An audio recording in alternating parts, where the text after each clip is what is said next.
দর্শক স্বাগত জানাচ্ছি সিলেটপুর সরাসরি সম্প্রচারে। আমি মিডিয়া তালুকদার, ক্যামেরা আছেন সহকর্মী শহীদুল ইসলাম সবুজ। টানা 2 দিন অর্থাৎ 48 ঘন্টার হরতাল পালনের পর আবার নতুন করে অবরোধের ডাক দিয়েছে বিএনপি। দলের চেয়ারপারসন বেগম খালেদা জিয়া সহ শীর্ষ নেতাদের মুক্তি এবং তাদের যে এক দফা আন্দোলন সরকার পতনের, সেই দাবিতে বিএনপি আবারও এবং তফসিল বাতিল করার দাবিতে বিএনপি নতুন করে আবারও 2 দিনের টানা অর্থাৎ 48 ঘন্টার অবরোধের ডাক দিয়েছে। দলের চেয়ারপারসন খালেদা জিয়া সহ নেতা কর্মীদের মুক্তি এবং নিরপেক্ষ সরকারের অধীনে নির্বাচনের দাবিতে আবারও 2 দিন অবরোধের ঘোষণা দিয়েছে বিএনপি। আগামী বুধ ও বৃহস্পতিবার অর্থাৎ 22 ও 23 নভেম্বর 48 ঘন্টা দেশব্যাপী সর্বাত্মক অবরোধ কর্মসূচি পালন করবে বিএনপি।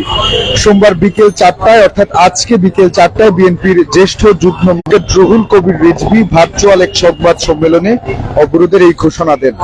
রিজভী বলেছেন, রবিবার বিএনপির ডাকা 48 ঘন্টার হরতাল শেষ হচ্ছে মঙ্গলবার সকাল 6টায়। চলমান আন্দোলনের ধারাবাহিকতায় বুধবার সকাল 6টা থেকে শুক্রবার সকাল 6টা পর্যন্ত টানা 48 ঘন্টা রাজপথ, রেলপথ ও নৌপথ অবরোধ কর্মসূচি পালন করবে বিএনপি সহ সমমনা দলগুলো এই কর্মসূচি পালন করবে। এদিকে বিএনপির অবরোধের সমর্থনে আগামী বুধ ও বৃহস্পতিবার 48 ঘন্টা দেশব্যাপী সর্বাত্মক অবরোধ কর্মসূচি পালনের ডাক দিয়েছে লিবারেল ডেমোক্রেটিক পার্টির প্রেসিডেন্ট কর্নেল আলী আহমদ বীর বিক্রম। গত 28 অক্টোবর ঢাকায় বিএনপির মহাসমাবেশ ঘিরে হামলা ও সংঘর্ষের পরের দিন দলটি সারা দেশে সকাল সন্ধ্যা হরতাল পালন করে একদিন বিরতি দিয়ে 31 অক্টোবর থেকে টানা 3 দিন অবরোধ কর্মসূচি দেয় বিএনপি। এরপর শুক্র ও শনিবার বিরতি দিয়ে 5 অবরোধ পালন করে বিএনপি। তারপর 7 নভেম্বর একদিনের বিরতি দিয়ে 8 ও 9 নভেম্বর অবরোধ দেওয়া হয়। পরে 12 ও 13 নভেম্বর চতুর্থ দফায় অবরোধের ডাক দিয়ে বিএনপি। 14 নভেম্বর চতুর্থ দফা শেষে 15 নভেম্বর থেকে 2 দিনের জন্য পঞ্চম দফায় অবরোধ পালন করে দলটি। পরে 19 নভেম্বর থেকে 2 দিনের হরতাল কর্মসূচির ডাক দিয়ে বিএনপি। এরপর একদিন বিরতি দিয়ে বুধবার থেকে ষষ্ঠ দফায় 48 ঘন্টার হরতালের ডাক দেয় দলটি। যে হরতাল ছিল দ্বাদশ জাতীয় সংসদ নির্বাচনের তফসিলকে প্রত্যাখ্যান করে এবং তফসিল বাতিলের দাবি করে এই 48 ঘন্টার হরতাল ছিল। এদিকে বিএনপির ডাকে 48 ঘন্টার হরতালের দ্বিতীয় দিনে সিলেটে পিকেটিং করে ট্রাক ও সিএনজি অটোরিকশা ভাঙচুর এবং টায়ার জ্বালিয়ে বিক্ষোভ করেছে ছাত্রদল ও যুব দলের নেতাকর্মীরা। এছাড়া স্বেচ্ছাসেবক দলের নেতাকর্মীরাও হরতালের সমর্থনে মিছিল করেছে সিলেট নগরীতে।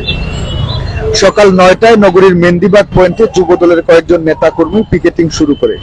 পিকেটিং কালে তারা হরতালের সমর্থনে স্লোগান দিয়ে একটি ট্রাক ও সিএনজি অটোরিকশা ভাঙচুর করে।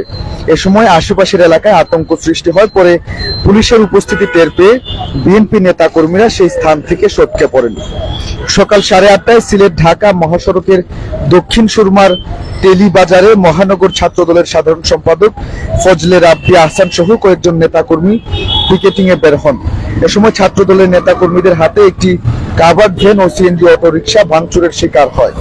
নির্বাচন কমিশন ঘোষিত তফসিলের বিরুদ্ধে স্লোগান দিতে দেখা যায় ছাত্রদল নেতাকর্মীদের।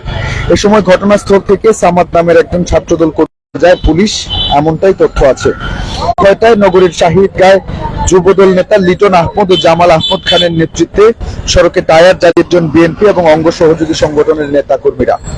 এছাড়া স্বেচ্ছাসেবক দল সিলেট মহানগর শাখার আহ্বায়ক এবং সদস্য সচিবের নেতৃত্বে সকাল 7:45টায় মিছিল বের হয়। মিছিলটি নয়া সড়ক থেকে শুরু হয়, তাঁতিপাড়া গলির মুখে গিয়ে শেষ হয়। এছাড়াও দুপুর 12টায় নগরীর চৌহাট্টা মিরবক্সটুলায় সিলেট জেলা স্বেচ্ছাসেবক দলের আহ্বায়ক তার নেতৃত্বে হরতালের সমর্থনে আরেকটি মিছিল বের হয়। এরকম দিনব্যাপী বিক্ষুব্ধ পিকেটিং এবং বেশ কয়েকটি বিক্ষোভ মিছিলের মধ্য দিয়ে বিএনপি তাদের যে টানা 48 ঘন্টার হরতাল আছে, সেই হরতালে বিভিন্ন ধরনের কর্মসূচি পালন করে পুরো সিলেট জুড়েই সকাল থেকে বিএনপি নেতা কর্মীরা হরতালের সমর্থনে মাঠে ছিলেন এবং বিক্ষিপ্তভাবে পিকেটিং করেছেন। এবং টানা 2 দিনের এই হরতাল শেষ হওয়ার পরই আবার নতুন করে বিএনপি চেয়ারপারসন খালেদা জিয়া সহ দলের সব নেতাদের নিঃশর্ত মুক্তি এবং নির্দলীয় নিরপেক্ষ সরকারের অধীনে দ্বাদশ জাতীয় সংসদ নির্বাচন করার দাবিতে নতুন করে আরো 2 দিনের অবরোধের ডাক দিয়েছে বিএনপি। তবে তাদের যে চলমান হরতাল চলছিল সেটি অনেকটাই নড়বড়ে ভাবে পালিত হয়েছে পুরো সিলেট জুড়ে। সারা দিন ব্যাপী ব্যক্তিগত যানবাহন সহ সব ধরনের সিএনজি চালিত অটোরিকশা এইগুলোর সংখ্যা রাস্তায় যথেষ্ট পরিমাণে ছিল। এছাড়াও দূরপাল্লার যানবাহন সীমিত পরিসরে চলাচল করেছে পুরো সিলেট জুড়ে। তবে এই হরতাল পরবর্তীতে আবারও তারা নতুন করে অবরোধ কর্মসূচি ডাক দিয়েছে। যে অবরোধ কর্মসূচি চলবে আগামীকালকে বিরতি দিয়ে আবারও নতুন করে 2 দিনের যে অবরোধ কর্মসূচি আছে সেই অবরোধের ডাক দিয়েছে তারা। তবে হরতালে খুব একটা শক্ত পজিশনে যেতে পারেনি বিএনপি পুরো সিলেট জুড়ে।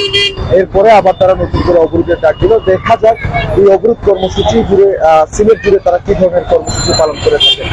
দর্শক, এই ছিল বিএনপির ডাকা অবরোধের আমার কাছে সর্বশেষ খবরাখবর। আমাদের সাথে থাকার জন্য সবাইকে ধন্যবাদ জানাচ্ছি। পরবর্তী আপডেট সেটা অবশ্যই সিলেট টুর সাথে থাকুন।